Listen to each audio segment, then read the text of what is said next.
I never imagined things would unfold this way. Honestly, I didn't think it would ever happen. My life was routine stable, predictably until something shifted. It started with a look, a presence that lingered longer than it should have, and before I could stop it, boundaries I thought were solid began to blur. Ethan and I had been married for 8 years. Our life was quiet but good. He was the kind of husband any woman would be lucky to have, steady, loving, dependable. I believed that, or at least I told myself I did. Then there was Ryan, Ethan's best friend since they were kids. He was a regular fixture in our lives. Dinner parties, barbecues, lazy Sunday afternoons. He was funny, charismatic, and recently, I noticed a quiet intensity in him that I hadn't allowed myself to see before. Or maybe I'd always seen it but was just now admitting it. It began innocently enough. A glance held too long, a touch that lingered, a compliment that felt like more.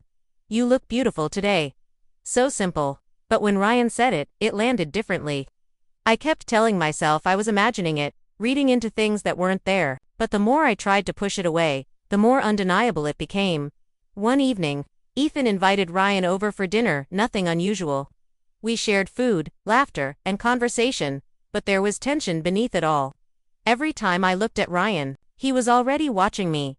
Later, when Ethan stepped out to take a call, Ryan and I were alone in the kitchen. I busied myself with dishes, trying to ignore the heat of him behind me. "You've been quiet tonight," he said softly. I brushed it off, but then he moved closer to close and whispered, "I think about you more than I should." My heart raced.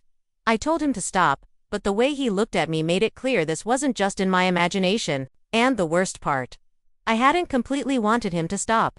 When Ethan came back inside, the moment snapped. Ryan left quickly, and I was left clutching the sink, shaken. After that night, things were never the same. Ryan and I avoided saying anything, but every glance, every touch, carried a weight. I told myself nothing would happen. I was strong enough to resist, but inside, I was unraveling. One afternoon, while Ethan was out, Ryan stopped by to help with something. I pretended not to notice, pretended I wasn't hoping, dreading, but when he came into the kitchen, the tension was overwhelming. "You shouldn't be here," I said. "I know," he replied. "And then, you feel it too, don't you?" I didn't answer, but my silence said everything. We stood there, breathless, just inches apart.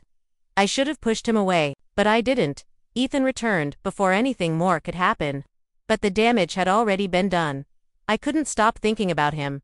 Days passed, but I felt his presence constantly. And then it happened, we crossed the line. Ethan was away, Ryan came by, and I let him in. I told myself it was a mistake, told myself it would be the last time, but it wasn't. The guilt grew heavier with each passing day. Every time I looked at my husband, I felt the weight of my betrayal. He was a good man, and I had made a choice I couldn't take back. Then, one night, Ethan looked at me differently. "You seem distant lately," he said. I lied. Again, just work. But I could see the suspicion in his eyes. I told myself I could still fix this, that I could compartmentalize, but I was wrong.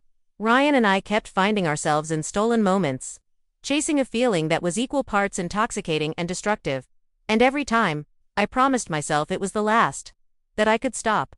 But the truth is, I had already lost control. My life, the one I thought was so steady, was unraveling faster than I could stop it. And now, I wasn't sure how much longer I could hide from the truth.